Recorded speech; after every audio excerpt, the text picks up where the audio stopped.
Hello everyone, આપણી YouTube channel પોલીસનો એકડોમાં આપનું હાર્દિક સ્વાગત છે. આપણે પોલીસની એક્ઝામ માટે બંધારણની શરૂઆત કરી હતી. વચ્ચે મેં તમને એક બે એમસીક્યુ ક્લાસ પણ આપ્યા છે. તો હવે આપણે આજથી બંધારણની પાયાની તૈયારી સ્ટાર્ટ કરીએ છીએ. તમને બધાને ખબર છે, આપણે એક વિડીયોમાં બતાવ્યું પણ છે કે બંધારણનું વેટેજ જે છે કોન્સ્ટેબલની પરીક્ષામાં કેટલું છે અને પીએસઆઈની પરીક્ષામાં કેટલું છે. તો જ્યારે તમે 200 માર્ક્સની એક્ઝામ આપવા જઈ રહ્યા છો ત્યારે 25 થી 30 માર્ક્સ કોન્સ્ટેબલમાં 30 અને પીએસઆઈમાં 25 માર્ક્સનું ભારણ જે છે એકલા બંધારણ સબ્જેક્ટનું છે. તો તમે વિચારી શકો છો કે એના જે છે ડિટેલમાં ક્વેશ્ચન કેટલા પૂછાઈ શકે. તો એક જ સબ્જેક્ટ તમને 25 થી 30 માર્ક્સ અપાઈ શકે છે. તો એની તૈયારી તમારે કેટલી જે છે હદે કરવી પડશે, બરાબર. તો હવે આપણે શું કરીએ છીએ, આપણે જે છે, જો માનો કે મોટાભાગના વિદ્યાર્થીઓ તમને ખબર જ છે કે કોન્સ્ટેબલની પરીક્ષા આપતા હોય, પીએસઆઈની આપતા હોય ને કોઈ પણ જીપીએસસીની પરીક્ષા આપતા હોય. તો મારો એપ્રોચ આજે એવો રહેશે કે હું તમને બંધારણ એવી રીતે શીખવાડીશ કે તમે જીપીએસસીથી લઈને યુપીએસસી કે કોઈ પણ એક્ઝામ આપતા હોય, તમારું બંધારણ સબ્જેક્ટ એક પાયા તરીકે, એક પાયો તમારો મજબૂત બને તો તમે કોઈ પણ પ્રકારના ક્વેશ્ચનના આન્સર આપી શકો. તો ચલો આજે આપણે સ્ટાર્ટ કરીએ છીએ ભારતના બંધારણનો ઇતિહાસ. હવે ભારતના બંધારણના ઇતિહાસની અંદર જે છે આપણે શું ભણવાનું છે અને કેમ ઇતિહાસ ભણવાનો છે એની બધી જ વાત આપણે આજે કરીશું. તો સૌથી પહેલા તો તમને બધાને ખબર છે કે બંધારણ એટલે શું. મેં એક સેશનમાં તમને સમજાવ્યું છે કે કોઈ પણ રાષ્ટ્ર હોય, રાજ્ય હોય, કોઈ સમાજ હોય, એ સમાજે છે કઈ પોતાની કાર્યવાહીને આગળ વધારવા માટે અમુક રૂલ્સ રેગ્યુલેશન, પાયાના સિદ્ધાંતો બનાવવા પડે. અને પાયાના સિદ્ધાંતોના આધારે એ રાજ્યની અંદર, એ દેશની અંદર, એ જે છે પર્ટિક્યુલર સમાજની અંદર વસતા લોકોને અમુક પ્રકારના અધિકારો આપવા પડે.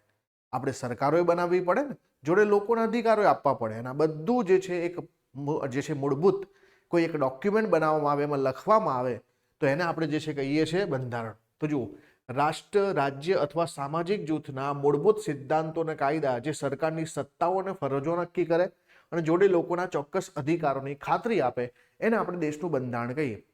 બંધારણ એવું જરૂરી નથી કે દેશનું જ હોય. દાખલા તરીકે આપણે વાત કરીએ, આપણે આપણા પોતાના ઘરમાં રહેતા હોય તો આપણા ઘરના જે છે રૂલ્સ રેગ્યુલેશન કંઈક તો હશે. એ લખેલા હશે કાં તો નહીં લખેલા હોય, મોટાભાગે નહીં લખેલા હોય. પણ આપણા પરિવારના મોભી અથવા જે ઘરમાં કોઈ એક વ્યક્તિ હશે એના સિદ્ધાંતો મોટાભાગે ચાલતા હશે. આપણા સિદ્ધાંતો અને બાજુવાળાના સિદ્ધાંતો અલગ હોય ને, બાજુવાળા ઘરના સિદ્ધાંતો અલગ હોઈ શકે. માનો કે તમે કોઈ કોઓપરેટિવ સોસાયટીમાં રહેતા હોય તો ત્યાં આખા સોસાયટીના કંઈક સિદ્ધાંતો, રૂલ્સ રેગ્યુલેશન હોય. સાથે માનો કે તમે કોઈ સિટીમાં રહેતા હોય તો મ્યુનિસિપાલિટી જે છે એના રૂલ્સ રેગ્યુલેશન બનાવે. રાજ્યમાં જે છે તો રાજ્યમાં એક રાજ્યના જે છે રૂલ્સ રેગ્યુલેશન ચાલે. દેશની અંદર દેશના રૂલ્સ રેગ્યુલેશન ચાલે. તો એક દેશનું બંધારણ અને બીજા દેશનું બંધારણ કેમ અલગ હોય? તો એક દેશના રૂલ્સ રેગ્યુલેશન અને બીજા દેશના રૂલ્સ રેગ્યુલેશન અલગ હોઈ શકે ને. એક દેશની અંદર નાગરિકને આપવામાં આવતા જે અધિકારો છે અને બીજા દેશમાં નાગરિકને આપવામાં આવતી અધિકારો જે છે અલગ અલગ હોઈ શકે. ઇવન તમે માનો કે કોઈ સમાજમાં રહેતા હશો તો સમાજ, સામાજિક જૂથો હોય ને કે ભાઈ આ પંચ, તે પંચ. તો જ્યારે એ લોકો પણ જે છે પોતાનો સમાજ કેવી રીતે ચલાવો એના માટે અમુક નિયમો બનાવે, સાથે નાગરિકોને અધિકારો આપે. તો આ પ્રકારે જે છે એક બેઝિક ડોક્યુમેન્ટ તૈયાર કરવામાં આવે જેમાં પાયાના સિદ્ધાંતો લખવામાં આવે તો એને આપણે દેશનું બંધારણ કહીએ છીએ. આટલું બેઝિક ક્લિયર. બીજું મેં તમને સમજાવ્યું કે ભાઈ કોઈ પણ દેશ બનવા માટે શું જરૂરી છે. કોઈ પણ દેશ અથવા રાજ્ય બનવું હોય તો આપણે 4 બાબતો જરૂરી છે. આપણે સમજ્યા છે કે ભાઈ સૌથી પહેલા તો જમીનની જરૂરિયાત પડે, પછી જે છે ત્યાં લોકો જોઈએ, ત્યાર પછી ત્યાં સરકારો જોઈએ અને સરકારો પણ એવી જોઈએ કે જે પોતે પોતાના નિર્ણયો લઈ શકે. દેશ પોતે સાર્વભૌમ હોવો જોઈએ, સોવરેન હોવો જોઈએ. તો 4 બાબતોના આધારે આપણે દેશનું બંધારણ નક્કી થાય. અને આના આધાર પર મેં આગળના એક ક્લાસની અંદર જ્યારે બંધારણનું સ્ટ્રક્ચર તમને સમજાવ્યું છે ત્યાં બધું જ પ્રોપરલી સમજાવ્યું કે પહેલો ભાગ કેમ, બીજો, ત્રીજો, ચોથો ભાગ કેમ, અને આ રીતે જમીન, લોકો, સરકારોને આપણે કેવી રીતે બંધારણમાં ગોઠવીએ છીએ. તો આ રીતે 4 બાબતો જે છે જરૂરી છે. હવે આપણે ભારતના બંધારણની વાત કરીએ તો ભારતનું બંધારણ તમને બધાને ખબર છે કે એક લેખિત બંધારણ છે. આપણે એક બધી જ વસ્તુ જે છે એક બંધારણના ડોક્યુમેન્ટમાં લખી છે, એક ડોક્યુમેન્ટ બનાવ્યું છે. ઘણીવાર એવું પણ થાય કે દાખલા તરીકે તમને પૂછવામાં આવે કે ભાઈ બંધારણના પ્રકારો કેટલા. તો બંધારણના પ્રકારો જે છે આપણે એવી રીતે નક્કી કરી શકીએ કે બંધારણ જે છે એનો જે છે કોઈ મૂળ એક સ્ત્રોત હોઈ શકે. તો સ્ત્રોત હોય તો એને આપણે કહીશું લેખિત બંધારણ. અને જે કોઈ દેશનું બંધારણ મલ્ટિપલ એટલે કે એક કરતાં વધારે સ્ત્રોતમાંથી જે છે પોતાનો પાવર મેળવતું હોય તો એને આપણે અલેખિત બંધારણ કહીશું. દાખલા તરીકે આપણે વાત કરીએ ભારતના બંધારણની.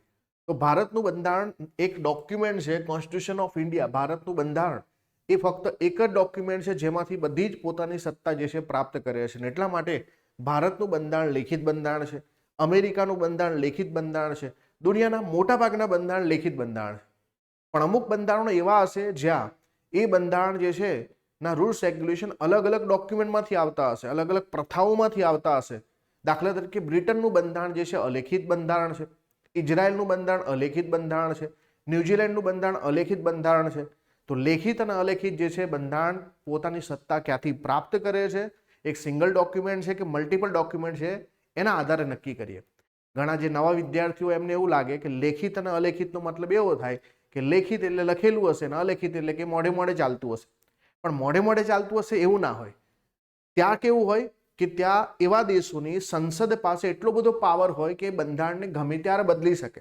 અને એટલા માટે જે છે ત્યાં પ્રથાઓ, રૂલ્સ રેગ્યુલેશન જે છે અલગ અલગ ડોક્યુમેન્ટમાંથી જે છે પ્રાપ્ત કરી અને એક સિંગલ ડોક્યુમેન્ટ બનાવવામાં આવે. અને આવા દેશોની અંદર જે છે ત્યાંની સંસદ વધારે પાવરફુલ હોય બંધારણ કરતા, અને એટલા માટે બંધારણમાં ગમે ત્યારે ચેન્જ થઈ શકે. તો એવા બંધારણોને આપણે કહીએ છીએ અલેખિત બંધારણ. બીજું જે છે કે જે દેશની પોલિટી છે, દેશનું જે છે સરકારોના પ્રકારો છે, એના આધાર પર પણ આપણે જે છે બંધારણના પ્રકાર નક્કી કરી શકીએ. ઘણી જગ્યાએ તમે જોયું હશે એકાત્મક બંધારણ હોય અને એકાત્મક માળખું હોય, જ્યાં ઘણી જગ્યા પર તમને જે છે સંઘીય માળખું જોવા મળે. એકાત્મકનો મતલબ શું થાય કે ભાઈ દેશમાં એક જ સરકાર હોય, બરાબર, કેન્દ્ર સરકાર. અને કેન્દ્ર સરકાર પોતાની રીતે જે છે પ્રાંતો ક્રિએટ કરી શકે, રાજ્યો ક્રિએટ કરીને ત્યાં પોતાની લોકલ ગવર્મેન્ટ બેસાડી શકે. પણ બધો જ પાવર જે છે કેન્દ્ર સરકાર પાસે હોય. જેમ કે બ્રિટનનું જે છે એક્ઝામ્પલ જુઓ, ચીનનું એક્ઝામ્પલ જુઓ, એ બધા એકાત્મક પ્રકારના જે છે દેશો છે. જો ભારતની વાત કરીએ, અમેરિકાની વાત કરીએ તો એ કેવા દેશો છે? સંઘીય માળખું છે, જ્યાં તમને કેન્દ્ર સરકાર પણ જોવા મળે અને રાજ્ય સરકાર પણ જોવા મળે. એટલા માટે કેન્દ્ર અને રાજ્ય વચ્ચે તમને જે શક્તિનું વિભાજન જોવા મળે. અમુક બાબતોમાં કેન્દ્ર સરકાર પાસે પાવર છે કાયદા બનાવવાનો, અમુકમાં રાજ્ય સરકાર પાસે પાવર છે.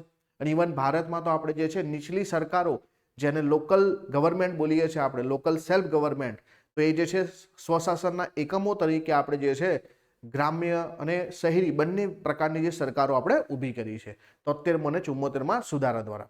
તો આવી રીતે આપણે બંધારણના પ્રકાર પાડી શકીએ. લેખિત અલેખિત પણ કહી શકીએ, એકાત્મક છે કે પછી જે છે સંઘીય માળખું છે, એના આધાર પર પણ જે છે પ્રકાર પાડી શકીએ. હવે જ્યારે ભારતના બંધારણની વાત કરીએ તો આપણે બંધારણનો ઇતિહાસ શું ભણવું છે, આપણે બંધારણનું ઘડતર ભણવું છે ને, આપણું બંધારણ કેવી રીતે બન્યું. એ બંધારણ જે છે એકદમ રાતોરાત બની ગયું છે કે એની પાછળ જે છે કોઈ ઇતિહાસ છે, તો આપણે શું ભણવાનું છે? ઇતિહાસ ભણવાનો છે. હવે ઇતિહાસ ભણવા માટે આપણે જે છે અમુક બાબતનો અભ્યાસ કરવો પડશે કે ભારતનું બંધારણ બનવા પાછળના કારણો શું છે. તો તમને બધાને ખબર છે કે અંગ્રેજો ભારતમાં આવ્યા, ભારતને ગુલામ બનાવ્યું, ભારત ઉપર જે છે ઓલમોસ્ટ 200 વર્ષ જેટલું શાસન કર્યું. અને આ 200 વર્ષના શાસન દરમિયાન એ પોતાનું રૂલ્સ રેગ્યુલેશન, પોતાની પ્રથાઓ જે છે ભારતમાં લઈને આવ્યા, પોતાની સરકારો ભારતમાં બનાવી. અને એ જ સરકારો જે છે, બરાબર, જ્યારે આપણે અંગ્રેજોથી આઝાદ થયા તો એ જે સરકારોનું માળખું જે છે ઓલરેડી ભારતમાં પ્રસરેલું હતું, તો એને જ આપણે આગળ વધારવાનો પ્રયત્ન કર્યો, પણ આપણા પોતાના બંધારણ દ્વારા. તો આ જે છે સિસ્ટમ કેવી રીતે ઊભી થઈ છે એ પણ આપણે સમજવું પડશે. એનો સીધો મતલબ છે કે આપણે અંગ્રેજોના બનાવેલા જે કાયદા કાનૂન છે એનો જે છે પૂર્ણ અભ્યાસ કરવો પડશે. તો જ્યારે આપણે ભારતના બંધારણનું ઘડતર ભણતા હોઈએ તો આપણો પહેલો મુદ્દો એ આવશે કે આપણે અંગ્રેજો દ્વારા બનાવેલા જે છે કાયદા ભણવા પડે. અંગ્રેજોએ કેવી રીતે પોતાની પ્રથા જે છે અથવા તો કેવી પોતાની જે સિસ્ટમ છે, પોતાનું શાસન જે છે કેવી રીતે વિસ્તાર્યું છે, અને એ વિસ્તારવા માટે એમણે જે છે કેવા કાયદા કાનૂન બનાવ્યા છે, આપણે એ ભણવાના છે. બીજું કે ભાઈ ભારતીયોએ પણ જે છે સ્ટ્રગલ તો ઓછી કરી નથી ને. આપણે પણ જે છે ભારતનું બંધારણ બનાવવા માટે, બંધારણ સભા પ્રાપ્ત કરવા માટે એક લાંબો સંઘર્ષ કર્યો છે. તો એના માટે જે છે જે સંઘર્ષ કર્યો આપણે એની વાત કરીશું. બીજું કે ભાઈ બંધારણ સભા જે છે આપણને આપતા પહેલા અથવા બંધારણ બનાવતા પહેલા આપણે જે છે ઘણી બધી યોજનાઓ જે છે પ્રાપ્ત કરી છે. એ અંગ્રેજ સરકાર તરફથી પ્રપોઝલ આવ્યા હોય, ભારતના લોકો દ્વારા ડિમાન્ડ થઈ હોય, પણ જે બંધારણ સભા બનાવવા માટે જે આપણું સ્ટ્રક્ચર પ્રાપ્ત થયું છે આપણને, અથવા જે યોજના આવી છે એના પહેલા પણ ઘણી બધી યોજનાઓ આવી છે. આપણે એ યોજનાઓની પણ વાત કરીશું. અને છેલ્લે આપણે બંધારણ સભા દ્વારા ઘડતરની વાત કરીશું. એટલે કે આપણે વિવિધ દેશોના બંધારણમાંથી સ્ત્રોત કેવી રીતે લીધા, કઈ કઈ સમિતિઓ બનાવી, બંધારણ કેવી રીતે આપણે પસાર કર્યું, એના માટે જે છે કેટલો સમય લીધો, એ બંધારણ સભામાં કેટલા સભ્યો હતા, ભારત પાકિસ્તાનના ભાગલા થયા તો આપણે જે છે કેવી રીતે આ જે છે બંધારણ સભાને વહેંચી છે, બરાબર, બંધારણ સભાની ચૂંટણી કેવી રીતે થઈ, એ બધા જ સામાન્ય આ જે છે ટોપિક આપણા માટે બહુ જ અગત્યનો છે, બંધારણ સભા દ્વારા ઘડતર. અને પહેલો ટોપિક જે અંગ્રેજો દ્વારા બનાવેલા કાયદા. આ બે ટોપિક જો તમને આવડે, બરાબર, તો ઘણું બધું જે છે તમે શીખી શકશો અને તમને જે છે એકચ્યુઅલીમાં બંધારણ શું છે સમજમાં આવશે. તો ચલો હવે આપણે જે છે સૌથી પહેલો ટોપિક અંગ્રેજો દ્વારા બનાવેલા કાયદાઓની વાત કરીએ. હવે આપણે અંગ્રેજોના દ્વારા બનાવેલા કાયદાઓની એક લાંબી સફર જે છે ખેડવાની છે, અને એટલા માટે જે છે એ સફર આપણે ખેડીએ એના પહેલા આપણે થોડીક બેઝિક બાબતો પર ફોકસ કરીએ. હવે માનો કે તમને બધાને ખબર હશે કે દુનિયાને આવી રીતે બે ભાગમાં વહેંચવામાં આવે. આપણે જે છે ને આ તરફ જે છે પશ્ચિમની દુનિયા કહીએ છીએ, ને આ તરફની આપણી પૂર્વની દુનિયા છે. આ તરફ જે છે અહીંયા આપણે જાપાન કહીશું, અને આ તરફ જે છે આપણે અમેરિકા કહીશું, બરાબર. અને એટલા માટે આપણે જાપાનને જે છે ઉગતા સૂર્યનો દેશ કહીએ છીએ. સૌથી પૂર્વમાં જાપાન છે અને સૌથી પશ્ચિમમાં આપણે અમેરિકા ખંડની વાત કરીશું, યુએસએ ની વાત કરીશું. હવે તમને બધાને ખબર હશે કે પહેલા આપણે ભારત યુરોપ સાથે જે છે જમીન માર્ગે જે છે શું કરતું, વેપાર કરતું. પરંતુ જે ઓટોમન એમ્પાયર જે છે, બરાબર, એમણે આ તુર્કી જે છે ને એ બધા પોતાના જે આખો પ્રદેશ જે છે એમાં પોતે જે સત્તા પ્રાપ્ત કરીને, એટલા કારણે શું થયું કે અહીંયાથી જે લોકો વેપાર કરવા જતા એમને અહીંયા જે છે ડ્યુટી ભરવી પડતી, અથવા તો અહીંયા વચેટિયા બેસી જતા. શું બેસી જતા? વચેટિયા. એટલે કે અહીંયાથી 100 રૂપિયાનો સામાન હોય તો આ લોકો જે છે 200 રૂપિયા ડ્યુટી લગાવી દે, અને આગળ જતા જતા 400-500 રૂપિયાની વસ્તુ થઈ જાય. એટલે કે અહીંયાથી સામાન ડાયરેક્ટલી તમે અહીંયા ના વેચી શકો, વચ્ચે તમારે જે છે વચેટિયાને વેચવો પડે, ને વચેટીઓ પોતાનું કમિશન ખાઈને આગળ વેચે. એનો સીધો મતલબ છે કે યુરોપમાં જે વસ્તુઓ મળતી, બરાબર, મોંઘી થઈ. બીજી તરફ જે છે યુરોપમાં શું આવ્યું? ઔદ્યોગિક ક્રાંતિ આવી. અને ઔદ્યોગિક ક્રાંતિના કારણે એમને શું કરવું પડે? હવે માનો કે તમારી પાસે મશીનો છે, પણ એ મશીનોથી કંઈક પ્રોડક્ટ બનાવી હશે તો કાચો માલ જોઈશે. અને બીજું કે તમે જે છે માનો કે અત્યારે 10 વસ્તુ બનાવો છો, પણ તમે એક મશીન લઈ આવ્યા, અને મશીન તો ખબર જ છે ને માણસ કરતાં ઝડપથી કામ કરશે. તો 10 વસ્તુના બદલે 100 વસ્તુ 200 વસ્તુ બની, તો શું તમારી પાસે 200 વસ્તુ ખરીદનારા ગ્રાહકો છે? તો એટલા માટે તમારે શું કરવું પડશે? એક નવા બજારની શોધ કરવી પડશે.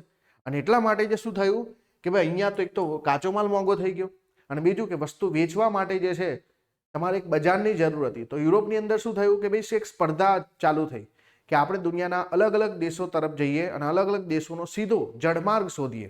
એટલે ધ્યાન આપજો કે ઘણા લોકો એવું કે ભાઈ યુરોપે પહેલી વખત ભારતની શોધ કરી, એવું નથી, બરાબર.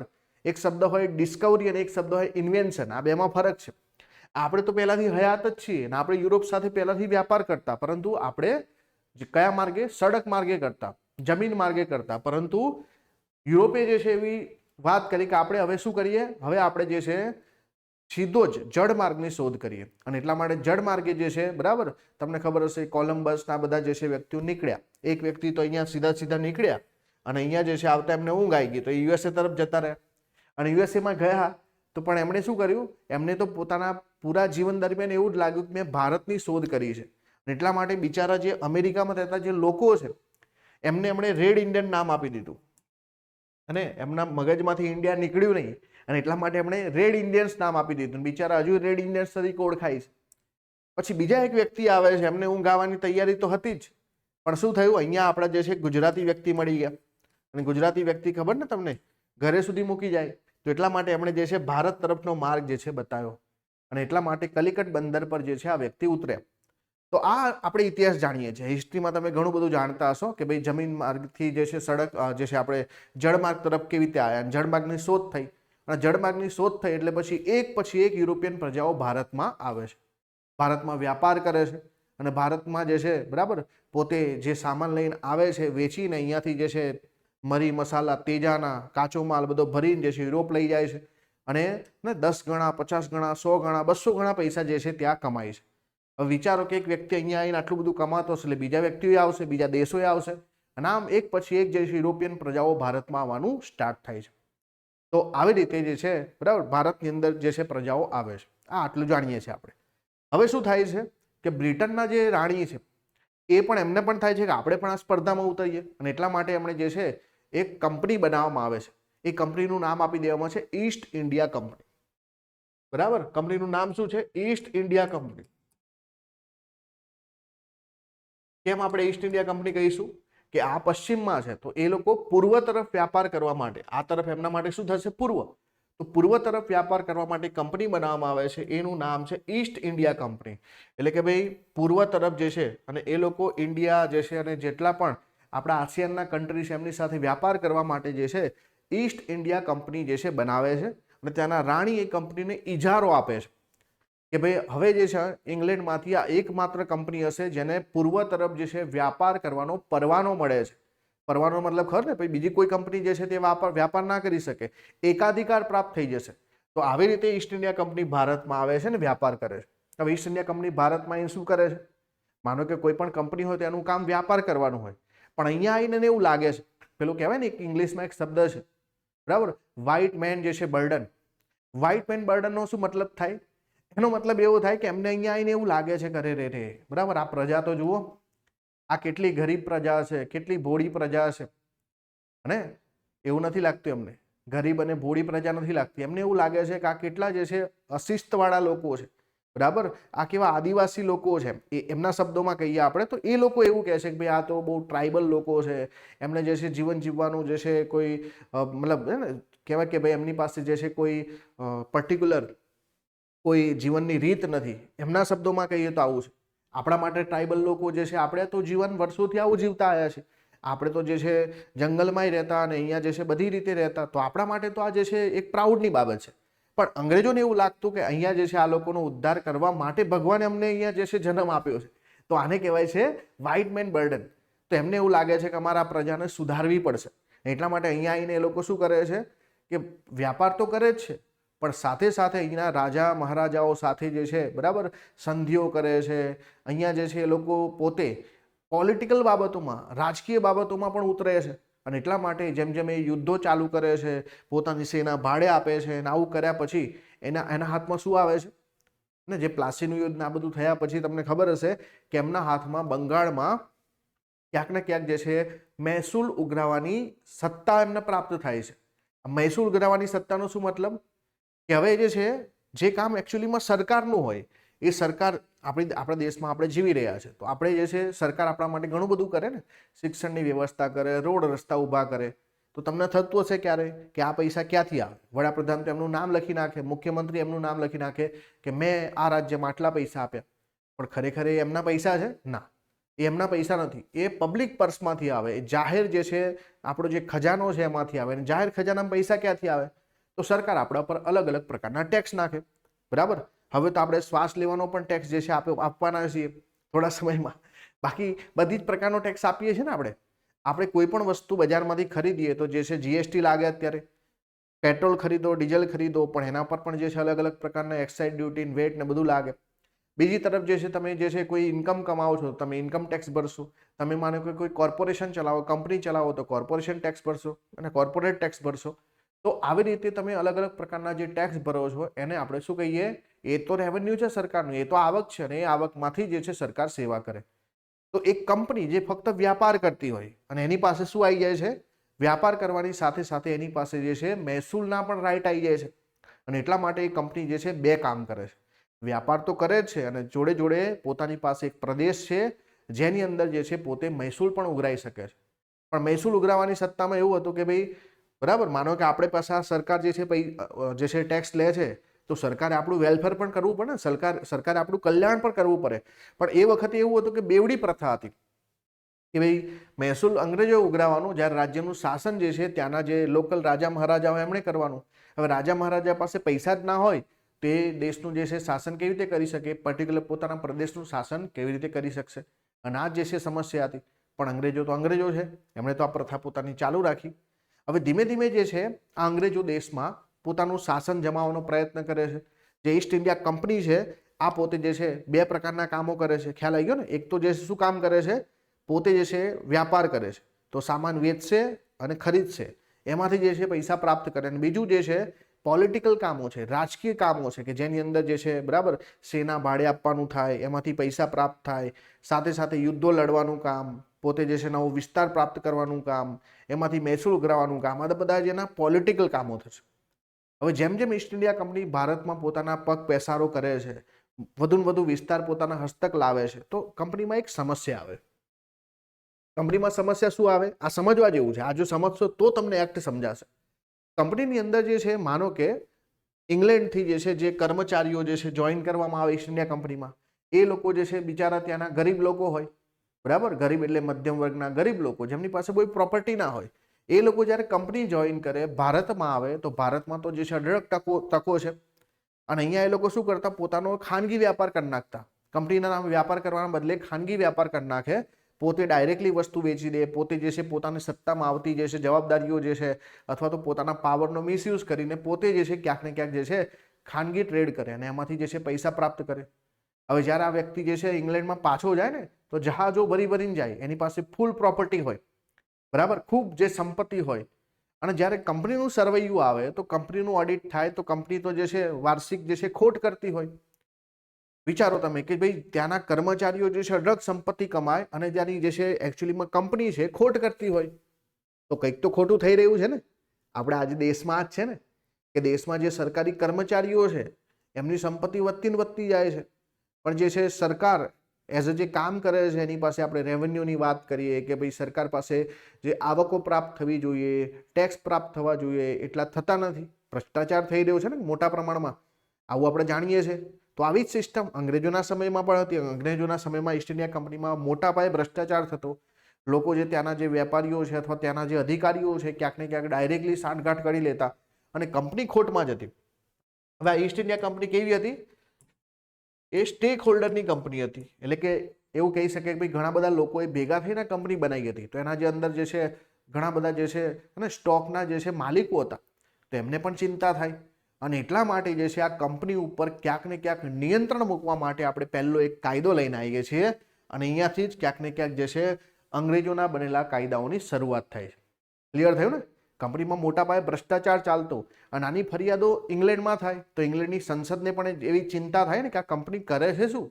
કંપનીના કર્મચારીઓ તો અહીંયા અઢળક પૈસા લઈને આવે છે, જહાજો ભરીને લઈને આવે છે, પરંતુ એઝ અ કંપની જે છે એને નુકસાન થઈ રહ્યું છે, અને કંપની નુકસાન થતું હોય તેમાં પૈસા જેને રોક્યા હશે એને પણ નુકસાન થાય ને. માનો કે તમે કોઈ સ્ટોકમાં ઇન્વેસ્ટ કર્યું હોય, તમે એટલા માટે ઇન્વેસ્ટ કર્યું હોય ને કે તમને પૈસા ડબલ થશે ને 3 ગણા થશે, અને કંપની જે છે ખોટમાં જાય તો શું થાય? તમને કંપની પ્રત્યે પણ નફરત થાય ને. અને કંપનીની તમે વિચારો કે કંપની કરે છે શું? પછી તમે તો જે છે શેર માર્કેટમાં આઈપીઓ ભરી દીધો હોય અને આઈપીઓ જે છે તમારો જે છે લાગી જાય ને પછી કંપની જે છે વધવાના બદલે ઘટવા માંડે તો શું થાય? તો એ પણ જે છે વિચારવા જેવી વસ્તુ. અને એની ફરિયાદો થાય, અને ફરિયાદો થાય તો કંપનીઓના જે છે અમુક કામકાજ બંધ પણ થઈ જાય ને. આજકાલ આપણા દેશમાં ચાલી રહ્યું છે.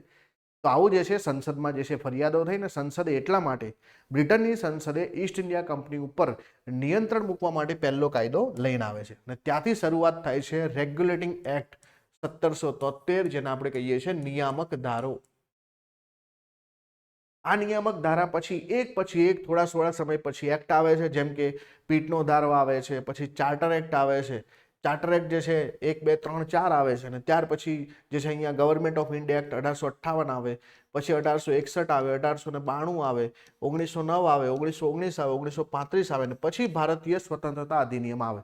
તો બધા એક્ટને આપણે એક પછી એક ભણવાના છે. ક્લિયર? નિયામક ધારાથી લઈને ભારતીય સ્વતંત્રતા અધિનિયમ 1947 સુધી ભણવાના છે, અને આ બધામાંથી કોઈ પણ પ્રકારના ક્વેશ્ચન આપણને પરીક્ષામાં પૂછાય તો આપણે જે છે સરસ મજાથી આન્સર લખી શકીએ એવી રીતે આપણે ભણવાનું છે. તો શરૂઆત કરીએ ક્યાંથી? કંપની શાસનની પૂર્વ પરિસ્થિતિ. મેં તમને સમજાવ્યું એ પ્રમાણે 1764માં બક્સરનું યુદ્ધ થાય છે અને 1757માં પ્લાસીનું યુદ્ધ થાય છે. આ બે યુદ્ધ જે છે 1757નું યુદ્ધ એટલું મહત્વનું છે કે હમણાં જીપીએસસી પોતાના મુખ્ય પરીક્ષામાં પૂછ્યું કે ભાઈ ત્યાંથી જે છે અંગ્રેજોની જે છે શાસન ભારતમાં જે છે કેવી રીતે જે છે મજબૂત બને છે. તો 1757નું જે છે પ્લાસીનું યુદ્ધ જે છે બહુ જ અગત્યનું છે. ત્યાર પછી 1764નું બક્સરનું યુદ્ધ જે નક્કી કરી લે છે કે ભાઈ ભારતની અંદર આ ઈસ્ટ ઇન્ડિયા કંપનીનું શાસન મજબૂત બની ગયું છે, અને આ જ યુદ્ધથી ઈસ્ટ ઇન્ડિયા કંપનીને મહેસૂલ ઉઘરાવવાની સત્તા પ્રાપ્ત થાય છે. કયા કયા વિસ્તારોમાં? બંગાળ, બિહાર અને ઓરિસ્સામાં. એટલે કે અહીંયા અમને રેવન્યુ કલેક્ટ કરવાના અધિકાર પ્રાપ્ત થાય છે. હવે જે છે ત્યાંના રાજા મહારાજાના બદલે જે છે ટેક્સ કોણ ઉઘરાવશે? ઈસ્ટ ઇન્ડિયા કંપનીના કર્મચારીઓ ઉઘરાવશે. અને અહીંયા બને છે ડ્યુઅલ સિસ્ટમ ઓફ ગવર્મેન્ટ. એટલે કે અહીંયા આપણે બોલીએ ને બેવડી સરકાર બને છે. બેવડી સરકાર કેવી રીતે? કે ભાઈ ઈસ્ટ ઇન્ડિયા કંપની જે છે એની પાસે ઓથોરિટી છે પરંતુ જવાબદારી નથી.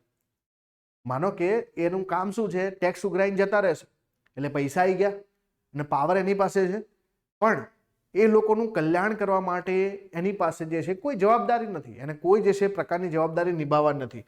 જવાબદારી કોની પાસે છે? ઇન્ડિયન રિપ્રેઝેન્ટેટિવ, એટલે કે અહીંયા જે આપણા ભારતના જે પ્રતિનિધિઓ છે, ભારતના જે રાજા મહારાજાઓ છે, જે પ્રદેશના રાજા મહારાજાઓ છે, એમની પાસે જવાબદારી છે ભાઈ પ્રજાનું કલ્યાણ કરો.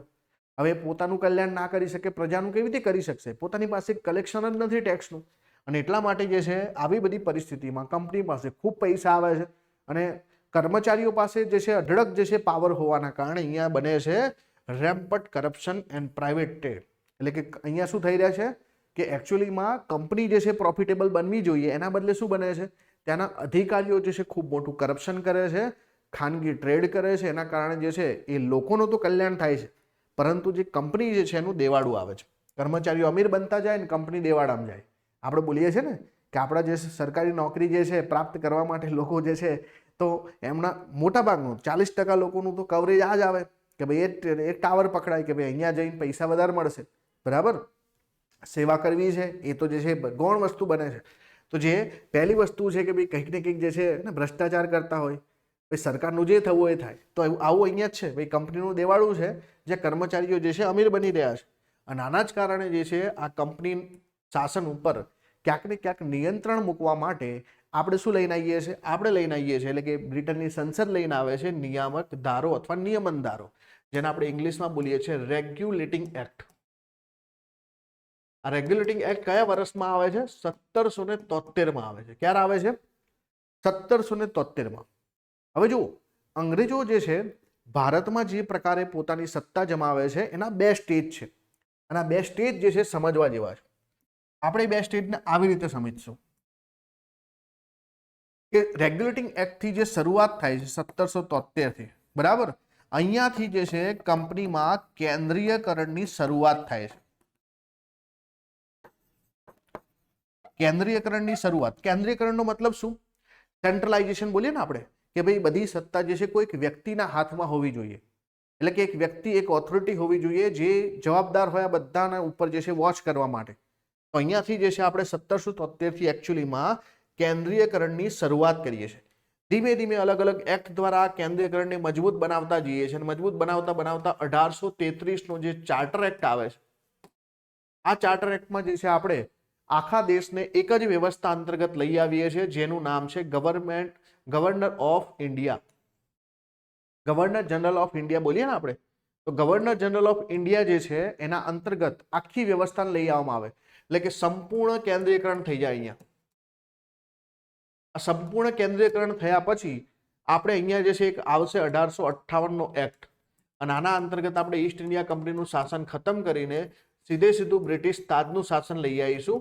અને બ્રિટિશ તાજનું શાસન આવે એટલે અહીંયા આવે છે 1861નો એક્ટ. અને 1861ના એક્ટ પછી ધીમે ધીમે જે છે વિકેન્દ્રીકરણની શરૂઆત થાય. વિકેન્દ્રીકરણનો મતલબ શું? ડિસેન્ટ્રલાઇઝેશન, કે ભાઈ સત્તાઓ જે છે ધીમે ધીમે નીચેની ઓથોરિટીને પણ વહેંચવામાં આવશે. જો આ બે સ્ટેટ તમને સમજમાં આવશે તો તમે આગળ પણ જે છે સરસ મજાથી આ કોન્સેપ્ટને સમજી શકશો. કે 1773થી 1833ના આપણે જેટલા પણ એક્ટ ભણીશું એમાં જોઈશું કે જે કેન્દ્રીય સત્તા છે વધુ ને વધુ મજબૂત બનશે. અને જ્યારે 1861 પછી ધીમે ધીમે જે છે સત્તાની વહેંચણી નીચેના સ્તરો પણ થશે. નીચેના લોકો, નીચેની ઓથોરિટીને પણ જે છે થોડી થોડી સત્તાઓ આપણે આપીશું. તો આ રીતે જે છે આખું ભણવાનું છે. તો ચલો સૌથી પહેલી વાત કરીશું આપણે જે 1773નો રેગ્યુલેટિંગ એક્ટ છે. હવે વિચારો કે ભાઈ અહીંયા શું થઈ રહ્યું છે? કરપ્શન થઈ રહ્યું છે, અને કરપ્શન રોકવા માટે આપણે એક કાયદો લઈને આવીએ છીએ. તો એટલા માટે અહીંયાથી જે છે આપણે એક વ્યક્તિને જવાબદાર બનાવીશું કે ધ્યાન રાખશે. એટલા માટે સત્તાના કેન્દ્રીયકરણની શરૂઆત થાય છે. હવે આ સમયે જે છે અંગ્રેજો પાસે 3 પ્રાંતો બહુ જ અગત્યના હતા. આ 3 પ્રાંતો કયા કયા છે એની આપણે વાત કરીએ. એક તો છે બંગાળ, બીજું છે મુંબઈ, અને ત્રીજું છે મદ્રાસ. હવે તમને ખબર છે કે મુંબઈને એ વખતે પહેલા જે છે બોમ્બે કહેવામાં આવતું, બરાબર. તો જે છે બંગાળ, મુંબઈ અને મદ્રાસ. મેં મુંબઈ એટલા માટે લખ્યું છે કે તમને યાદ રહે. એકનું નામ બંગાળ અને બેનું નામ જે છે મ પરથી, મુંબઈ અને મદ્રાસ. તો અંગ્રેજોએ શું કર્યું? 3 પ્રાંતોમાં અલગ અલગ પ્રાંતો જે છે પોતપોતાના ગવર્નરો જે છે ધરાવતા, અને પોતે જે છે દરેક પ્રાંતના ગવર્નર પોતપોતાની રીતે શાસન કરતા. ત્રણેય એકબીજાથી જે છે સ્વતંત્ર હતા. એ સીધા જવાબદાર હતા બ્રિટિશ સંસદને કે ત્યાં ડાયરેક્ટલી એ જવાબ આપશે, પણ અહીંયા જે છે એકબીજાને જવાબ આપવા માટે બંધાયેલા નહોતા. તો આ એક્ટ દ્વારા આપણે શું કર્યું? બંગાળના ગવર્નરને આમની ઉપર બેસાડી દીધા. બંગાળના ગવર્નરને બોમ્બે અને મદ્રાસની ઉપર બેસાડી દેવામાં આવ્યા, મુંબઈ અને મદ્રાસની ઉપર બેસાડી દેવામાં આવ્યા, જેથી કરીને હવે આ જે બંગાળના ગવર્નર હતા, બરાબર, આ બંગાળના ગવર્નર એમને આપણે એક પ્રમોશન આપ્યું. પ્રમોશન શું આપ્યું? હવે એમને જે છે વધારાનું કામ આપ્યું ને, તો આપણે બંગાળના એમને બનાવી દીધા ગવર્નર જનરલ. એટલે કે એમની પાસે હવે જે છે બંગાળના ગવર્નર તરીકેનો રોલ તો છે જ, પણ જોડે જોડે એમની પાસે જે છે બોમ્બે અને મદ્રાસ આ બંને પ્રાંતોના ગવર્નરો ઉપર પણ પોતાની સત્તા જે છે આવશે. એ પણ જે છે આ બંને પ્રાંતો માટે પણ પોતાના રૂલ્સ રેગ્યુલેશન બનાવશે, એમના ઉપર વોચ રાખશે. અને એટલા માટે મુંબઈ અને મદ્રાસ પ્રેસિડેન્સી, આપણે જે પ્રાંત બોલીએ છીએ ને, તો ઇંગ્લિશમાં પ્રેસિડેન્સી કહેવામાં આવતું, તો પ્રેસિડેન્સીને બંગાળ પ્રેસિડેન્સી હેઠળ મૂકવામાં આવ્યા. બંગાળના ગવર્નરને આપણે ગવર્નર જનરલ ઓફ બંગાળ બનાવી દીધા. હવે આ પહેલા વ્યક્તિ કોણ હતા જે બંગાળના ગવર્નરમાંથી directly governor general of Bengal બની ગયા? તો એ વ્યક્તિ હતા લોર્ડ વોરન હેસ્ટિંગ. અને પરીક્ષામાં પૂછાય કે ભાઈ પ્રથમ બંગાળના ગવર્નર જનરલ કોણ હતા? બંગાળના ગવર્નર જનરલ કોણ હતા? તેમનું નામ છે લોર્ડ વોરન હેસ્ટિંગ. હવે ઓબ્વિયસલી છે કે એક વ્યક્તિ પર જ્યારે ભારણ આવે, એક વ્યક્તિ પર વધુ સત્તા આવે, વધુ જે છે જવાબદારી આવે, તો એને કામ કરવા માટે જે છે આપણે એક ઓફિસ આપવી પડે, અમુક લોકો આપવા પડે. તો આપણે શું કર્યું કે ગવર્નર જનરલની સહાયતા માટે 4 સભ્યોની એક કારોબારી પરિષદની રચના કરવામાં આવ્યું. સાથે કંપનીનું નિયંત્રણ માટે 4 વર્ષનું કાર્ય કરવા માટે કોર્ટ ઓફ ડાયરેક્ટરની સ્થાપના થઈ. તો ધ્યાન આપજો, અહીંયા એક સંસ્થા જે બને છે બહુ જ અગત્યની છે, કોર્ટ ઓફ ડાયરેક્ટર્સ. આ કોર્ટ ઓફ ડાયરેક્ટરની રચના થાય છે અને સાથે સાથે કંપનીના જે કર્મચારીઓ છે એમના ઉપર ખાસ કરીને અમુક પ્રતિબંધો લગાવવામાં આવે છે. ઓબ્વિયસલી છે ને, આ કાયદો એટલા માટે લઈને આવ્યા છે કે આપણે કંપનીના કામો પર રોક લગાવીએ. તો અહીંયા આવે છે it prohibited any private trade, કોઈ પણ પ્રકારનો ખાનગી વ્યાપાર અથવા તો જે છે લોકલ લોકો પાસેથી કોઈ પણ પ્રકારની ગિફ્ટ અથવા તો જે છે લાંચ લેવા માટે, નેટિવ લોકો એટલે કે આપણા જે સ્થાનિય લોકો છે એમની પાસેથી કોઈ પણ પ્રકારની ગિફ્ટ નહીં લેવામાં આવે, એમની પાસેથી કોઈ પણ પ્રકારની બ્રાઇબ લેવામાં નહીં આવે જે કંપનીના કર્મચારીઓ દ્વારા. તો કંપનીના કર્મચારીઓ ખાનગી ટ્રેડ નહીં કરી શકે, લોકલ લોકો પાસેથી ના કોઈ પ્રકારની ગિફ્ટ લઈ શકે, ના કોઈ પણ પ્રકારની લાંચ લેશે. આ જ એમના ઉપર પ્રતિબંધો મૂકવામાં આવ્યા. તો જોઈ શકો છો ને કે હવે જે શું થઈ રહ્યું છે કે ભાઈ સૌથી પહેલા તો સત્તા જે છે એક વ્યક્તિના હાથમાં આપી દીધી, બંગાળના ગવર્નર જનરલ જે છે એમના હાથમાં, એ હતા લોર્ડ વોરન હેસ્ટિંગ. સાથે એ પણ કહી દીધું કે ભાઈ ખાનગી વેપાર ના કરતા, બરાબર. પહેલા શું થતું કે માનો કે અત્યારે જે સરકારી સિસ્ટમ છે ને, કે માનો કે નીચલો કોઈ અધિકારી જે છે કરપ્શનમાં પકડાય, તો એની તપાસ કોણ કરે? ઉપલો અધિકારી, બરાબર ને. પેલું કહેવાય ને કે ડિપાર્ટમેન્ટમાં જે છે ઇન્ક્વાયરી બેસે, વિભાગીય જે છે કાર્યવાહી થાય એના ઉપર. અને વિભાગીય કાર્યવાહીમાં શું થાય? એક લાંબા જે છે સમય પછી એક રિપોર્ટ આવે કે ભાઈ વ્યક્તિ નિર્દોષ છે, છોડી મૂકો. કેમ કે ઉપરથી જે ગંગા આવતી હોય એમાં ટીપે ટીપે બધા નાતા હોય ને. કરપ્શન આ રીતે થાય છે ને. કરપ્શન જે છે સિસ્ટમ બની ચૂક્યું છે, એમાં બધાની ભાગીદારી હોય. તો આપણે શું કરવું પડે છે? સ્વતંત્ર સંસ્થાઓ બનાવવી પડે ને. આપણે અત્યારે આપણે દેશમાં કરપ્શન પકડવું હોય તો આપણે અલગ અલગ CVC છે, બરાબર, અલગ અલગ કરપ્શન જે છે ના અલગ અલગ જે વિભાગો કેમ બનાવ્યા છે, અલગ સંસ્થાઓ કેમ બનાવી છે, એ લોકો તપાસ કેમ કરે છે? વિભાગમાં જ કેમ નથી આપતા કે ઉપલો અધિકારી તપાસ કરશે, નીચલા અધિકારી સજા કરશે? થશે એવું? તો આ સિસ્ટમમાં પણ આવું જ હતું કંપનીમાં કે ભાઈ બધા જે છે બધાની મિલીભગત હોય, અને એટલા માટે જે છે કંપનીએ વિચાર્યું કે આમાં જે છે આપણે કંઈક કામ કરવું પડશે. તો કંપની એટલા માટે આ જે કરપ્શનની તપાસ થાય એટલા માટે શું કર્યું? અલગથી સુપ્રીમ કોર્ટ બનાવી. ધ્યાન આપજો ખાસ કે 1773ના કાયદામાં અલગથી જે છે સુપ્રીમ કોર્ટ બનાવવામાં આવી અને સુપ્રીમ કોર્ટની અંદર તપાસ ચાલુ કરાવવાની વાત કરી. તો ધ્યાન આપજો ખાસ કે ભાઈ અહીંયા જે છે આ એક્ટ અગત્યનું કેમ છે કે બ્રિટિશ ગવર્મેન્ટ જે છે અહીંયાથી ક્યાંક ને ક્યાંક ઈસ્ટ ઇન્ડિયા કંપની પર પોતાનું જે છે પહેલું સ્ટેપ મૂકે છે રેગ્યુલેટિંગનું. બીજું છે કે અહીંયા પહેલા વખતે પોલિટિકલ અને એડમિનિસ્ટ્રેટિવ ફંક્શન કંપનીના ઓળખવામાં આવે છે કે ભાઈ કંપની 2 પ્રકારના કામો કરે છે એવું સરકાર, ત્યાંની બ્રિટિશ સંસદ નક્કી કરે છે કે ભાઈ એક તો રાજકીય કામો તો છે અને એના બીજા કામો કયા છે? વહીવટી કામો છે. આ બંને કામોની ઓળખ કરવામાં આવે છે. આ એક્ટની અંદર આપણે શું કરીએ છીએ? ગવર્નર જનરલ ઓફ બંગાળનો જે છે હોદ્દો ઊભો કરીએ છીએ. એમની સાથે આપણે મદદ કરવા માટે 4 સભ્યોની જે છે એક્ઝિક્યુટિવ કાઉન્સિલ, કારોબારી પરિષદ પણ આપણે બનાવીએ છીએ. સાથે સાથે ગવર્નર જનરલ જે બોમ્બે છે અને મદ્રાસ પ્રેસિડેન્સી છે એને આપણે કોના નીચે મૂકી દઈએ છીએ? તો બંગાળના નીચે મૂકી દઈએ છીએ. અને સાથે સાથે અહીંયા સુપ્રીમ કોર્ટ બને છે કલકત્તામાં 1764માં, અને એની અંદર જે છે એક મુખ્ય જજ હોય છે અને બીજા 3 અન્ય જજ હોય છે. આ સુપ્રીમ કોર્ટ આપણે કેમ બનાવી?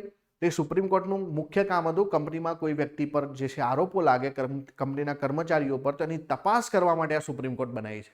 ક્લિયર? તો 1764માં જે છે 1774માં સુપ્રીમ કોર્ટ બને છે અને અહીંયા કંપનીના કર્મચારીઓને કોઈ પણ પ્રકારનો ખાનગી ટ્રેડ, બ્રાઇબ અથવા તો ગિફ્ટ લેતા રોકે છે. અને આવી રીતે જે છે આ સૌથી પહેલો જે કાયદો જે છે 1773નો એ ભારતમાં આવે છે. તો પહેલો જ ક્વેશ્ચન પરીક્ષામાં પૂછાય કે ભાઈ કયા કાયદા હેઠળ સૌપ્રથમ ભારતમાં સુપ્રીમ કોર્ટની રચના કરવામાં આવી હતી? તો નિયામક ધારો 1773, પીઠનો ધારો 1784, ચાર્ટર એક્ટ 1813 કે પછી ભારત શાસન અધિનિયમ 1858. તો આપણને સૌથી પહેલો ક્વેશ્ચન આવડે ને હવે કે ભાઈ પહેલા સુપ્રીમ કોર્ટની રચના એ નિયામક ધારા 1773 હેઠળ થઈ હતી, જેને આપણે બોલીએ છીએ રેગ્યુલેટિંગ એક્ટ. ક્યારેક રેગ્યુલેટિંગ એક્ટ લખેલું હોય ને તો પણ આ જ સમજો. તો બંગાળમાં 1774માં સુપ્રીમ કોર્ટની સ્થાપના થાય છે, જેમાં એક મુખ્ય અને અન્ય 3 ન્યાયાધીશ હોય છે. તમને ખબર હશે, કલકત્તા બોલીએ આપણે અથવા તો જે છે બંગાળ બોલીએ એ એક જ છે ને. બંગાળની અંદર કલકત્તા આવેલું છે અને ત્યાર જે અંગ્રેજો પોતાની શાસન એક ફોર્ટ બનાવતા અને ફોર્ટ જે છે ફોર્ટ વિલિયમ કહેવાતું. તો ફોર્ટ વિલિયમમાં પહેલી સર્વોચ્ચ અદાલત જે છે બેસાડવામાં આવે છે. બરાબર? તો કલકત્તા, બંગાળ, ફોર્ટ વિલિયમ જે છે આ ઓપ્શનમાંથી હોય તો એ બધા એક જ ઓપ્શન છે એવું વિચારવાનું. ક્લિયર છે ને? તો આ છે આપણો 1773નો એક્ટ. રિપીટ કરીએ. 1773ના એક્ટમાં આપણે શું કર્યું? કંપનીના જે ખાનગી વેપાર છે એને રોકવો હતો. તો કંપનીના કામકાજ ઉપર આપણે નિયંત્રણ લાવવું હતું. તો એક એક્ટ લઈને આવ્યા, જેના અંતર્ગત આપણે 3 અલગ અલગ પ્રેસિડેન્સી હતી, બંગાળ, બોમ્બે અને મદ્રાસ. તો બંગાળને, બોમ્બે અને મદ્રાસની ઉપર મૂકી દીધા અને સાથે સાથે એમને આપણે 4 લોકોની એક એક્ઝિક્યુટિવ કાઉન્સિલ આપી દીધી જેમની મદદ કરવા માટે. હવે બીજું એક કામ શું કર્યું કે ખાનગી જે છે વ્યાપાર, કોઈ પણ લાંચ રૂશ્વત અથવા તો ગિફ્ટ લેવાની જે છે કંપનીના કર્મચારીઓને ના પાડી દીધી. બીજું કામ આપણે શું કર્યું? કોર્ટ ઓફ ડિરેક્ટર બનાવ્યું. બરાબર ને? કોર્ટ ઓફ ડિરેક્ટર બનાવ્યું જે કંપનીના કામકાજ પર જે છે નજર રાખશે. અને બીજું કામ આપણે શું કર્યું? કંપનીના પોલિટિકલ અને એડમિનિસ્ટ્રેટિવ કામોની ઓળખ કરી કે ભાઈ આ કંપની 2 પ્રકારના કામો કરે છે, અમે જાણીએ છીએ. બરાબર? એવી જે છે આ કાયદા દ્વારા ઓળખ કરવામાં આવી. કંપનીના જે છે કર્મચારીઓ પર તપાસ કરવા માટે, આરોપોની તપાસ કરવા માટે એક સુપ્રીમ કોર્ટ બનાવવામાં આવી. અને એ ક્યાં બની? તો બંગાળની અંદર ફોર્ટ વિલિયમમાં બની 1774માં. તો આ આપણો આ પહેલો એક્ટ છે, બહુ સિમ્પલ એક્ટ છે. ચલો હવે આપણે આગળ જઈશું. હવે આ એક્ટ આવ્યો ઓબ્વિયસલી છે ને કે અંગ્રેજોના જે છે જે કર્મચારીઓ છે એમના ઉપર બરોબરનું જે છે સિકંજો જે છે સંસદ દ્વારા જે કસવામાં આવ્યો. હવે આ લોકો પણ જે છે પાછા પડે એવા તો છે નહીં ને, કેમ કે આની અંદર શું હોય, ત્યારે કંપની જે છે 2 કામો કરતી. ધ્યાન આપજો, ખાસ બહુ અગત્યનું છે. એક તો જે છે કામ કરતી કે ભાઈ એ એનું કામ હતું કંપનીનો વ્યાપાર કરવાનો, પણ બીજું એક કામ હતું ને કે ભાઈ જે રાજકીય કામો હતા, પોલિટિકલ કામો હતા, એમાં લડાઈ પણ કરવાની થાય, યુદ્ધ પણ જે છે કોઈ રાજાના વતી લડવાનું થાય, રાજા સામે લડવાનું થાય, કોઈ સેના આપવાની થાય. એટલા માટે મોટાભાગના જે છે લોકો કેવા હતા, કોઈ જે છે સેનામાં જનરલ હોય ને એવા લોકો જે છે એમની પાસે પાવર વધારે હતો. હવે આ જ લોકો જે છે સંસદની, ત્યાંની બ્રિટન સંસદની પોલિટિકલ સિસ્ટમમાં પણ જોડાયેલા હતા. હવે માનો કે જે છે તમને ખબર જ છે ને કે પોલિટિકલ નેક્સસ કેવું હોય. આજે આપણા દેશમાં જ વિચારો કે હંમેશા શું હોય કે જે નેતાઓ હોય એમની જે છે ગુંડાઓ જોડે અથવા તો ક્રિમિનલો જોડે જે છે સાંઠગાંઠ વધારે હોય અને બિઝનેસમેન જોડે સાંઠગાંઠ હોય. આવું આપણે જાણીએ જ છીએ ને. આ બધા લોકો ભેગા થઈને દેશ ચલાવે અને એ જે છે બધા વેચી લે, પછી કંઈક ભાગમાં આવે તો આપણી જે પ્રજા જે છે એના હાથમાં કંઈક આવે. તો આ સિસ્ટમ ત્યાં પણ ચાલતી કે ભાઈ આ લોકો જે કંપનીના જે કર્મચારીઓ હતા, જે કંપનીની અંદર જે છે સારા સારા હોદ્દા પર બેસેલા લોકો હતા, એમનું ઇન્ફ્લુઅન્સ બ્રિટનની સંસદમાં હોય, એમના દ્વારા ચૂંટાયેલા લોકો હોય, નેક્સસ હોય, પેનલ હોય, તો એ લોકો ત્યાં દબાણ ઊભું કરે કે ભાઈ આ કાયદો તો બહુ વધારે પડતો જે છે મજબૂત છે, આમાં જે છે થોડી ઢીલાસ મૂકો. બરાબર? એટલે ત્યાં જે છે અહીંયાથી જે છે પૈસાનો પાવર કે કોઈ પણ પ્રકારનો પાવર જે છે અહીંયાથી મોકલવામાં આવે તો ત્યાં પણ જે પ્રતિનિધિઓ હોય લોકોના એ તો અવાજ કરશે કે ના ના કાયદો બદલો, કાયદો બદલો. થાય ને આવું? વિચારો આપણા દેશની સિસ્ટમ અત્યારે આવું ત્યાં પણ થયું. એટલા માટે એ કાયદાને અંદર થોડી હળવાશ લાવવા માટે આવે છે 1781નો સુધારો. આ 1781નો સુધારો કેમ છે? એ એકચ્યુઅલીમાં 1773નો જે રેગ્યુલેટિંગ એક્ટ છે એની અંદર જે થોડી ઢીલાસ મૂકવા માટે આવે છે. એટલા માટે આને બોલીએ છીએ amending act of 1781. The act of settlement પણ કહેવામાં આવે છે. એક પ્રકારનું સેટલમેન્ટ કરવામાં આવે છે ક્યાંક ને ક્યાંક જે છે અહીંયા થોડા જે છે બરાબર નિયમોનો હળવા બનાવવામાં આવે છે. આ નિયમોનો કેવા હળવા હતા એની થોડી વાત કરીએ આપણે. તો સૌથી પહેલા તો 1773ના રેગ્યુલેટિંગ એક્ટની અંદર જે ખામીઓ રહી છે એમને દૂર કરવા માટે જે છે આ એક્ટ લઈને આવે છે.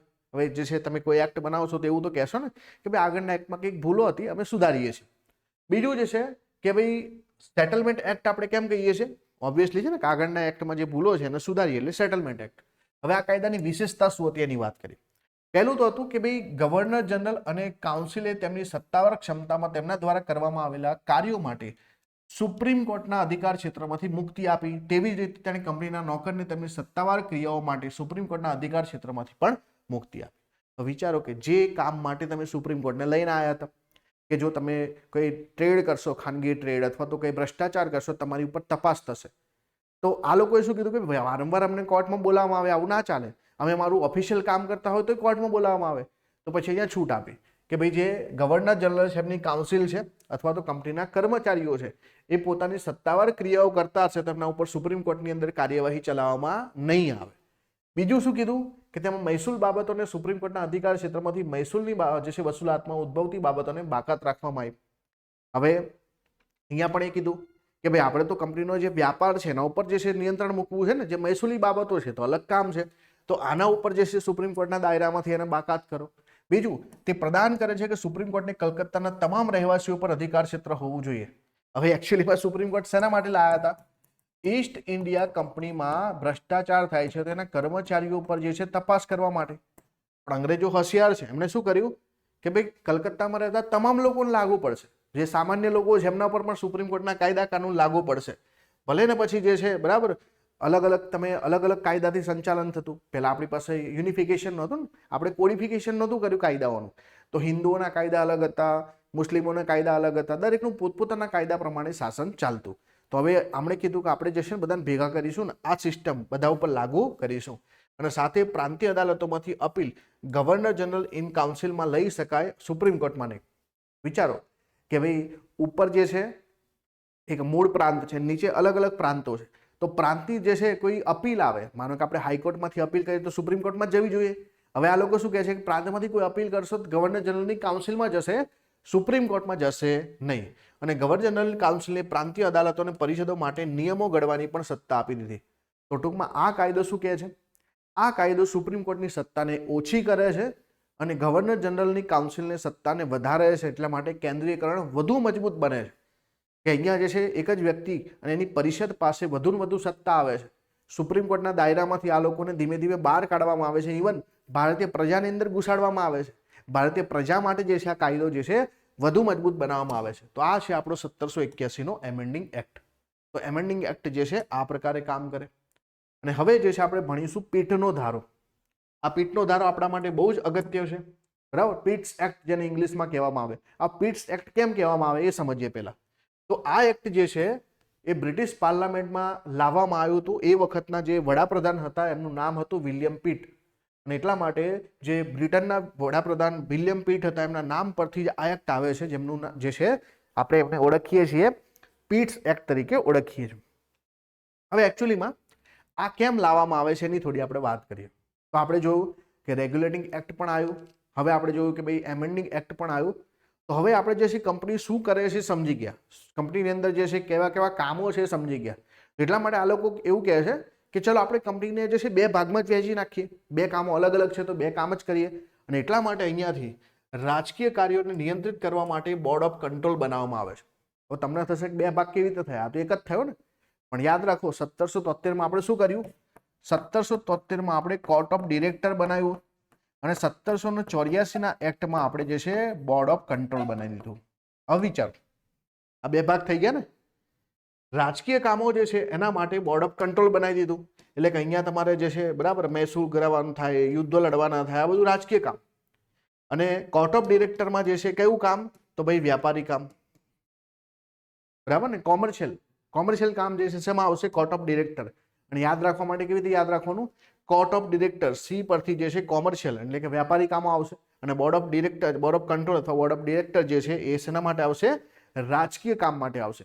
તો કંપની જે છે બે ભાગમાં વહેંચાઈ ગઈ, અને એટલા માટે આર્થિક બાબતો માટે કોર્ટ ઓફ ડિરેક્ટર અને રાજકીય કામો માટે બોર્ડ ઓફ કંટ્રોલ. તો આવી રીતે બે ભાગમાં વહેંચાઈ કંપની, અને એટલા માટે એને આપણે દ્વિમુખી શાસન પદ્ધતિ અથવા તો ડબલ ગવર્નમેન્ટ કહીએ છીએ. કોઈ પણ એક વ્યવસ્થામાં જે છે બે ભાગ પડી જાય, બરાબર, અને ડબલ સરકારો એક સાથે ચાલતી હોય તો ડબલ ગવર્નમેન્ટ જ કહેવાશે ને. માનો કે તમારે ઈસ્ટ ઇન્ડિયા કંપની પાસે વ્યાપાર કરવો હશે તો એના ઉપર નજર નાખનારી સંસ્થા જે છે એ કઈ હશે? Court of director. પણ જો તમારે રાજકીય કામો કરાવવા હશે તો એના માટે નિયંત્રણ કરતી સંસ્થા હશે બોર્ડ ઓફ કંટ્રોલ. તો આમ બે જે છે આખી પેરેલલ સંસ્થાઓ એકબીજા સાથે જે છે ચાલે છે, એટલા માટે અહીંયા બને છે ડબલ ગવર્મેન્ટની સરકાર બને છે. આ કાયદાની જોગવાઈ અંતર્ગત પ્રથમ વખત કંપનીના વિસ્તારને ભારતમાં બ્રિટિશ આધિપત્ય હેઠળનું ક્ષેત્ર કહેવામાં આવે છે. અને આ પ્રશ્ન યુપીએસસી થી લઈને જીપીએસસી બધી પરીક્ષામાં ઢગલો વખત પૂછાયો છે. વિચારો, હજુ પણ ઈસ્ટ ઇન્ડિયા કંપનીનું જ શાસન છે ભારતમાં. એ તો ત્યારે આવશે ને 1858 કે જ્યારે સીધા બ્રિટિશ તાજનું શાસન આવશે. પણ હજુ તો જે છે ફક્ત એક કંપની ભારતમાં પોતાનો વહીવટ કરે છે. છતાં બ્રિટનની સંસદે એવું લખી નાખ્યું કે ઈસ્ટ ઇન્ડિયા કંપની જે વિસ્તાર પોતાનો હસ્તક ધરાવે છે સીધો બ્રિટિશ આધિપત્ય હેઠળનું ક્ષેત્ર કહેવાશે. ભલે જે છે બ્રિટનનું સીધું તાજનું શાસન નથી, એ છતાં એમણે કહી દીધું કે ભાઈ ભારતમાં બ્રિટિશ આધિપત્ય હેઠળનું ક્ષેત્ર કહેવાશે. એટલે અહીંયા અમારા સીધા કાયદા લાગુ થશે.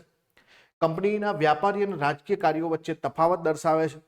કોર્ટ ઓફ ડિરેક્ટરને વ્યાપારી બાબતનું સંચાલન કરવાની મંજૂરી આપી, પરંતુ રાજકીય બાબતોનું કરવા માટે બોર્ડ ઓફ કંટ્રોલ નામની નવી સંસ્થા બનાવી. આમ બેવડી સરકાર બને છે. બોર્ડ ઓફ કંટ્રોલને ભારતમાં નાગરિક અને લશ્કરી સરકાર અથવા તો બ્રિટિશ સંપત્તિની આવકની તમામ કામગીરીની દેખરેખ અને નિર્દેશન કરવાની સત્તા આપવામાં આવી. અને એટલા માટે ભારતમાં કંપનીના પ્રદેશને પ્રથમ વખત ભારતમાં બ્રિટિશ સંપત્તિ તરીકે ઓળખવામાં આવે છે. અને બીજું, બ્રિટિશ સરકારમાં ભારતમાં કંપનીની બાબતો અને તેના વહીવટ પર સર્વોચ્ચ નિયંત્રણ આપવામાં આવ્યું હતું. હવે સમજો અહીંયા ખાસ પીટ્સ એક્ટ જે છે એની અંતર્ગત જે છે બે બાબતો બને છે. આ ફરીથી સમજાવું છું કે ભાઈ 1773 આપણે જે છે કોર્ટ ઓફ ડિરેક્ટર બનાવીએ છીએ અને 1700 જે છે બરાબર 84 ની અંદર આપણે બોર્ડ ઓફ કંટ્રોલ બનાવીએ છીએ. આ બે સંસ્થાઓ પેરેલલ બને છે. પણ જે કોર્ટ ઓફ ડિરેક્ટર છે ને એ હશે બ્રિટનની અંદર અને જે બોર્ડ ઓફ કંટ્રોલ હશે એ હશે ઇન્ડિયામાં. અને એટલા માટે આ બોર્ડ ઓફ કંટ્રોલ પાસે એવો પાવર છે કે ભારતમાં જે પણ કંપની કામ કરે છે એના કર્મચારીઓ છે બધા પર દેખરેખ રાખવાનું કામ આ બોર્ડ ઓફ કંટ્રોલનું છે. તો તમે જોઈ શકો છો કે અહીંયા કોમર્શિયલ અને પોલિટિકલ ફંક્શન બંનેને અલગ કરવામાં આવે. આ થઈ જશે આપણા કોમર્શિયલ કામો અને આ આપણા થઈ જશે પોલિટિકલ કામો. કોર્ટ ઓફ ડિરેક્ટર જે છે એમને આપણે શું કહીએ છીએ? કોમર્શિયલ અફેર જે છે હેન્ડલ કરશે, જ્યારે બોર્ડ ઓફ કંટ્રોલ જે છે એની પાસે પોલિટિકલ ફંક્શન જે છે હેન્ડલ કરવાનો પાવર છે. આ બોર્ડ ઓફ કંટ્રોલ જે છે એની આપણે એમ્પાવર કરી છે અને શક્તિશાળી બનાવી છે અને સત્તા આપી છે કે સુપરવાઇઝ કરી શકે, ડાયરેક્ટ કરી શકે કંપનીના દરેક ઓપરેશન, એ સિવિલ ઓપરેશન હોય, મિલિટરી ગવર્મેન્ટ ઓપરેશન હોય, રેવન્યુના ઓપરેશન હોય, કે જે બધું ભારતમાં થાય ને બધું હેન્ડલ કરવાનો પાવર બોર્ડ ઓફ કંટ્રોલનો છે. એટલા માટે કંપનીની ટેરિટરીને આપણે પહેલી વખત જે છે બ્રિટિશ પોઝિશન ઇન ઇન્ડિયા કીધું. અને બીજું કે બ્રિટિશ ગવર્મેન્ટને પાવર આપી દીધો કે કંપનીના દરેક કામ પર, દરેક વહીવટ ઉપર સુપ્રીમ કંટ્રોલ જે છે બ્રિટનની સંસદનો રહેશે. તો આ રીતે આપણા 3 એક્ટ જે છે અહીંયા સરસ મજાથી પૂરા થાય છે. 1773 રેગ્યુલેટિંગ એક્ટ જોયો આપણે, 1781 જે છે એમેન્ડિંગ એક્ટ જોયો અને 1784 પીટનો ધારો જોયો. ક્લિયર? તો આટલું તમને જે છે આવડવું જોઈએ. ચલો, ત્યાર પછી 1786 એક્ટ જે છે બરાબર, આને આપણે આવતા સેશનમાં સમજીશું અને પછી આપણે જે પણ ચાર્ટર એક્ટ છે અલગ અલગ એની પણ આપણે ચર્ચા કરીશું. તો ચલો આજના વિડીયોને અહીંયા સુધી રાખીએ. જો વિડીયો ગમે તો એક લાઇક જરૂરથી કરજો, ચેનલને સબસ્ક્રાઇબ કરજો અને આ વિડીયો જે છે તમને ગમ્યો હોય અને નેક્સ્ટ તમારે સેશન જોઈતા હોય તો જે છે એની પણ કમેન્ટ જરૂરથી કરજો. બરાબર, હવે ધીમે ધીમે આપણે જે છે આ સિરીઝને આગળ વધારીશું. તમારી પરીક્ષા જે છે એની જાહેરાત થાય, તમે ફોર્મ ભરો એના પહેલાં તો આપણે જે છે ઘણું બધું કવર કરીને બેસી ગયા હોવા જોઈએ. આપણે ઘણા લોકોથી થોડું આગળ રહેવું છે અને આપણે એવું નથી કરવું કે આખો દિવસ લાઈવ રહેવું છે. અને આપણે શું કરવાનું છે, આપણે મહત્વના ટોપિકને વધુ માર્ક્સ કેવી રીતે લઈ શકાય, કેવી રીતે ભણાય, એ બધી બાબતો પર થોડો ફોકસ કરીશું. એટલા માટે આપણે MCQ આવશે અને અલગ અલગ પ્રકારના સેશનો આવશે. એકને એક વસ્તુ આપણે નહીં ભણ્યા કરીએ. બરાબર, આપણે ઘણા એક્સપેરિમેન્ટ પણ આવશે મારામાં. બરાબર, આજે MCQ તમે જોઈ રહ્યા છો ને યુટ્યુબ પર તમને પ્રાપ્ત થાય છે, એ સૌથી પહેલાં શરૂ કરનાર જે છે આપણી જ ચેનલ છે નોબલ સ્ટડી એકેડમી. તમે અત્યારે ખોલીને જશો તો 2017ના 18ના 2019ના વિડીયો મળશે તમને. તો આ જે છે શરૂઆત કરનાર આપણે જ છીએ. ઘણા બધા એક્સપેરિમેન્ટ થશે અને જે પરીક્ષામાં સીધા આવે. જેમ કે આપણી જે છે એપ્લિકેશન છે નોબલ સ્ટડી એકેડમી. થોડા સમય પહેલાં અમે જીપીએસસી ક્લાસ 1-2 માટે એક ટેસ્ટ સિરીઝ બનાવી હતી અને એ ટેસ્ટ સિરીઝમાં દરેક ટેસ્ટ સિરીઝમાં 25 ક્વેશ્ચન હતા. આવી ટોટલ આઈ થિંક જે છે 35 જેવા ટેસ્ટ હતા. દરેક ટેસ્ટમાંથી એક ક્વેશ્ચન છે. ટોટલ 35 ક્વેશ્ચન સીધા બેઠા, બરાબર, વિધાઉટ ઓપ્શન ચેન્જ, બધું સીધું બેઠું છે. તો આપણે આવી મહેનત કરવાની કે જે એકચ્યુઅલીમાં પરીક્ષામાં આપણને કામ આવે. તો જો ગમે તો લાઇક કરો, શેર કરો. આપણે પોલીસની પણ ટેસ્ટ સિરીઝ જે છે થોડા સમયમાં સ્ટાર્ટ કરીશું, પણ હજુ એના માટે ટાઈમ છે. આપણે હજુ થિયરી સરસ મજાથી ભણવાની છે. All the best. Thank you.